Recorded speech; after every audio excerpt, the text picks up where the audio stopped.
La locomotion humaine est unique, un chef-d'œuvre qui a évolué pendant des dizaines de milliers d'années. Elle nous a permis de nous dépasser physiquement et mentalement pour devenir les êtres et sociétés que nous connaissons. Une composante clé pour nous déplacer, nos pieds. Chacun a 26 os, 20 muscles et environ 30 000 terminaisons nerveuses. Pour que nous soyons en bonne santé et performants, ils doivent tous collaborer de manière intelligente, s'adapter à notre environnement changeant pour 650 000 heures. Et comme certains canoës, avec une extension pour être stable, nos pieds ont une partie mobile et une autre partie stabilisatrice. Alors pendant une phase de marche normale, le poids passe d'abord par notre talon, est transféré à tout le pied, s'étend vers l'avant pour nous propulser avec le gros orteil. Quand nous courons ou sprintons, la séquence change. On atterrit en premier sur l'avant du pied pour avoir un impact doux avec le sol et rebondir en avant en utilisant peu d'énergie. D'un autre côté, le jogging est un mauvais remix de la marche et la course, où nous atterrissons lourdement avec nos talons et ralentissons notre mouvement. Mais comment c'est possible? Seulement depuis l'invention des chaussures de course modernes, il y a environ 40 ans. Au lieu d'absorber les chocs, ils les rebondissent comme une balle de tennis, augmentant l'impact sur nos articulations. Une recherche scientifique a démontré que les coureurs avec des chaussures de plus de 95 $ avaient 2 fois plus de risques de se blesser comparé à ceux ayant des chaussures en dessous de 40 $. Le corps humain est un chef-d'œuvre de l'évolution. Avec une course naturelle, nous avons déjà un amorti, une stabilité et un ressort grâce à nos incroyables pieds. Le développement de notre cerveau et notre corps est interdépendant. Par exemple, si nous naissons avec une anomalie dans le corps, le cerveau trouvera une manière de bouger différente. Le système nerveux travaille aussi comme la mémoire du corps. Comme un disque dur, il enregistre tout, une chute, un accident, marcher dans le sable. L'information sensorielle stockée dans le cortex du cerveau est proportionnelle aux terminaisons nerveuses à travers le corps. De cette information, le cerveau adaptera notre posture, notre marche, etc. Le poids de tout notre corps atterrit et étire nos pieds, ce qui stimule les 30 000 récepteurs et envoie l'information pour que nous ajustions notre posture et séquence d'atterrissage. Donc, si nos pieds sont comprimés par des mauvaises chaussures, tout est changé. Cette adaptation a aussi lieu à travers nos chaînes myofasciales.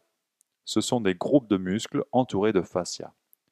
Les lignes superficielles antérieures et postérieures peuvent expliquer l'influence de nos pieds sur la posture et la respiration. Les lignes spirales et fonctionnelles peuvent expliquer comment nos pieds influencent nos hanches et épaules. Donc un problème dans un pied peut avoir une conséquence jusqu'à notre main opposée. Cette mémoire et unité du corps et du cerveau nous aide à comprendre pourquoi une cheville cassée ou tordue ou des impacts répétés peuvent causer des problèmes aux pieds et au reste du corps. Et les symptômes les plus courants au niveau du pied sont une déviation du gros orteil, aka hallux valgus, épine calcanéenne, ce qui va faire mal au talon, et aussi une douleur sous le gros orteil.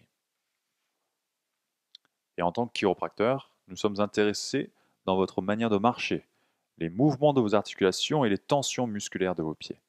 Ceci nous aide à comprendre comment fonctionne le système nerveux. De nombreuses personnes ont les pieds déviés vers l'intérieur. Quand nous ajustons cette pronation, nous redonnons un bon équilibre articulaire et neurologique. Avec le temps, nous obtiendrons une bonne fonction du pied et on influencera une bonne posture, une bonne respiration et une mobilité correcte des épaules. Comme notre cerveau, le corps a une courbe d'apprentissage. Pour cela, les visites sont plus fréquentes au départ et espacées petit à petit. Pour renforcer les effets des ajustements, nous enseignons des bonnes habitudes, des exercices et des étirements. Faisons une petite expérience. Premièrement, on va trouver une balle de tennis ou un verre rond. Arrêtez la vidéo et appuyez sur Play quand vous l'avez. Maintenant, mettez-vous debout. et penchez-vous lentement en avant, sans plier les jambes. À quelle distance du sol sont vos mains? Très bien. Maintenant, massez un de vos pieds, comme ceci. Et penchez-vous à nouveau en avant.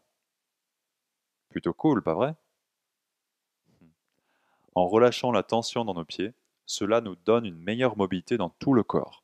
Alors, massez-les régulièrement. Un super exercice, un squat pieds nus. Cela restaure une position naturelle du pied, améliore le mouvement des chevilles, genoux et hanches, et ça étire le dos. Si vos pieds quittent le sol, utilisez un gros bouquin sous vos talons. Pour un mouvement approprié, nos chaussures doivent être plates, larges et flexibles. Aujourd'hui, il existe de plus en plus de chaussures minimalistes qui sont cool. En tant qu'artiste, pourquoi vos pieds sont-ils importants? Assis ou debout, ils influencent tout le corps, surtout le pelvis. Le pelvis est la fondation pour la colonne et la tête, et influence la position des épaules et les mouvements de nos bras et mains. On peut donc avoir une Ferrari, mais si un pneu est usé ou dégonflé, la voiture va se déporter. On peut toujours l'utiliser, mais pas au maximum de ses performances. Nos pieds sont similaires à une paire de pneus, importants pour notre statique et mouvement dynamique. Mais nous n'avons qu'une seule paire pour toute notre vie. Nous devons donc en prendre soin pour notre santé et de meilleures performances. Libérez vos pieds. Ah, et au fait, les filles, les hauts talons, seulement pour la scène, s'il vous plaît.